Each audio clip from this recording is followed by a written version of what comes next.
හැමෝම සාදරයෙන් පිළිගන්නවා මගේ YouTube channel එකට. මම නවිදු Java Institute එකේ student කෙනෙක්. අපේ database management systems subject එකේ question set 46 එක ගැන තමයි අද මම මේ වීඩියෝ එකෙන් කතා කරන්න බලාපොරොත්තු වෙන්නේ. මුලින්ම අපි question set 46 එකේ තියෙන questions ටික බලමු. හරි, එතකොට මේ තියෙන අපේ question set 46 එක. මේකෙදි අපිට කලින් scenario එකම තමයි use කරන්න තියෙන්නේ. ඒ කියන්නේ රණබීම school db කියන database එක. එතකොට මේකේ question number 1 විදිහට තියෙනවා. The principal of the school has decided to include data of grade 9 students in first phase of the software. Your team has created a database for this. The name of the created table is Ranabima School DB. First, you need to select the created database.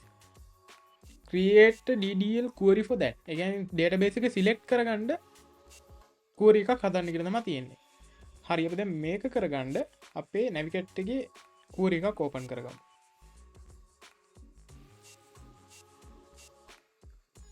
එතකොට මෙතනදිත් අපිට database එක select කරගන්න තියෙන්නේ. ඒක හින්දා මම කලින් use කරපු මෙන්න මේ use කියන keyword එක use කරලා database එකේ name එක දාගන්නවා. හරි, අපි දැන් මේක run කරලා බලමු. එතකොට මෙන්න මේ විදිහට okay කියලා එකක් එනවා.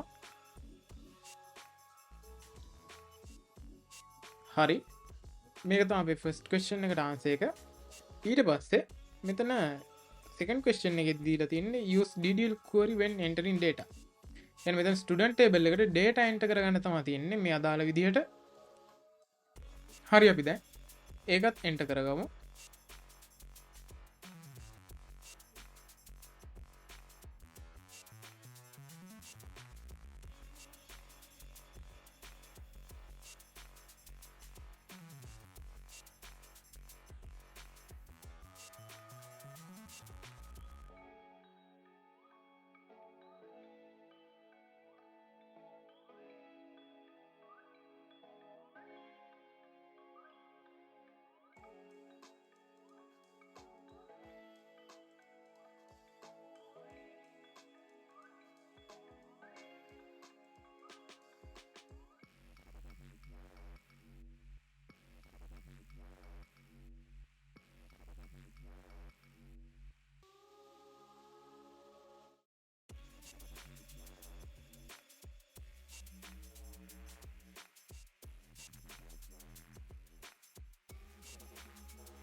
හරි, එතකොට මෙතනදී අපි මෙන්න මේ විදිහට insert query එක දාගන්නවා. insert into Ranabima School DB එකේ තියෙන student table එකට.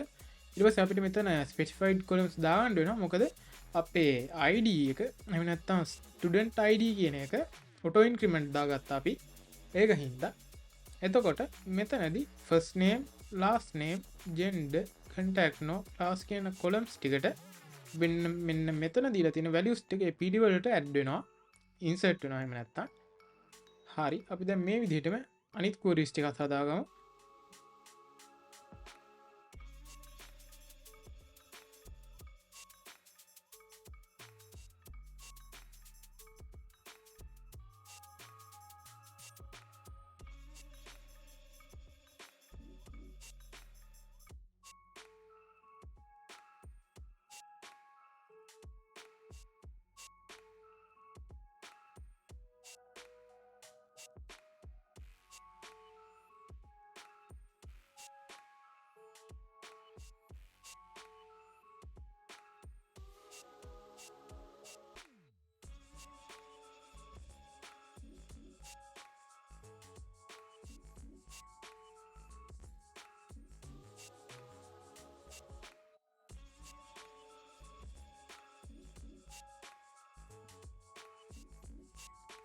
හරි, එතකොට මෙන්න මේ විදිහට අපි queries ටික හදාගත්තා. දැන් අපි මේක run කරලා බලමු.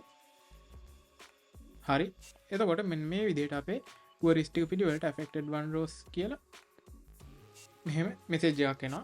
හරි, අපි දැන් මේ student table එකට ගිහිල්ලා බලමු මේ insert වෙලා තියෙනවද කියලා. එතකොට මෙන්න මේ විදිහට අපේ student table එකට අපේ data ටික insert වෙලා තියෙනවා. හරි, අපි දැන් ඊළඟ question එකට යමු. හරි, එතකොට මෙතන ඊළඟ question එකේ තියෙන්නේ සබ්ජෙක්ට් ටේබල් එකට data insert කරගන්න. එතකොට මෙතන සබ්ජෙක්ට් ටේබල් එකට මේ විදිහට data ටික insert කරගන්න තමයි තියෙන්නේ. හරි අපි දැන් ඒකටත් query එකක් ලියාගමු.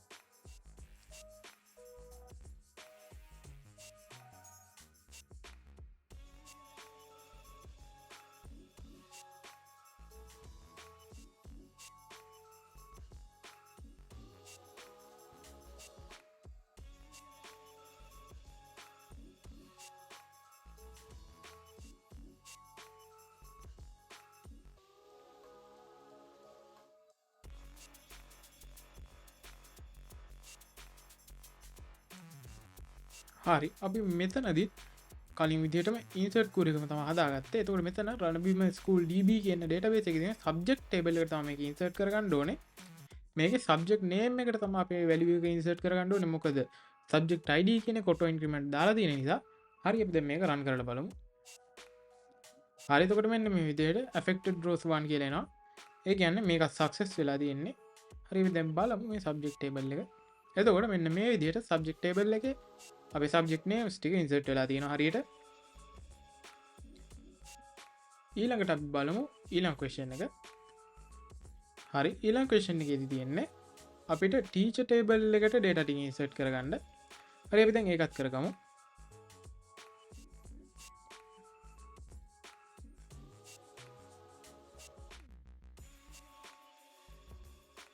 හරි එතකොට මෙතනදී අපිට insert query එකක් හදාගන්න. අපි මෙතනින් ආයෙත්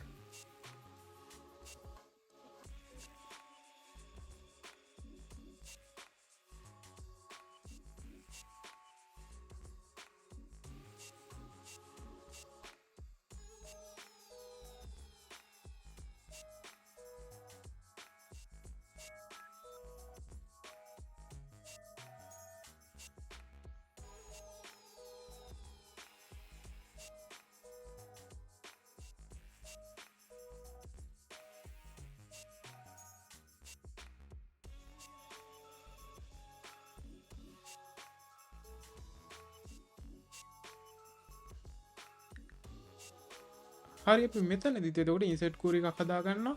මේකදී අපි select කරගන්නේ අපේ teacher table එක.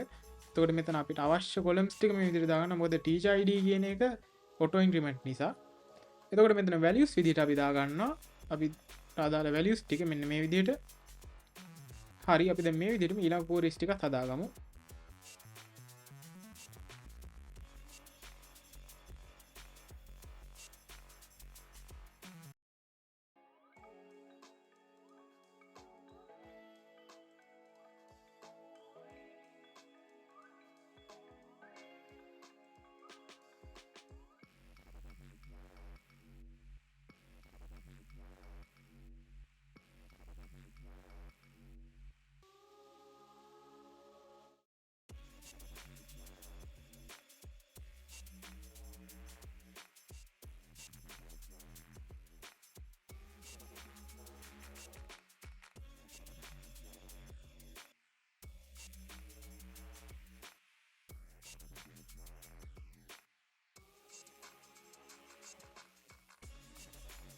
හරි මේ විදිහට අපි insert query ටික හදාගත්තා අපේ teacher table එකට අදාලා. හරි අපි දැන් මේක run කරලා බලමු. එතකොට මෙන්න මේ විදිහට affected rows 1 කියලා මෙන්න මේ විදිහට එනවා. හරි අපි දැන් මේකත් බලමු හරියට insert වෙලා තියෙනවද කියලා. එතකොට මෙන්න මේ විදිහට teachers table එකට details ටික මේ විදිහට insert වෙලා තියෙනවා. හරි එතකොට මෙන්න මේ විදිහට තමයි අපේ question set 46 එක ඉවර වෙන්නේ. ඔයගොල්ලන්ට තවසත් මේ වගේ දේවල් දැනගන්න අවශ්‍ය නම් මම subscribe කරලා තියාගන්න. ඊළඟ වීඩියෝ එකේදී හම්බෙමු. Thanks for watching.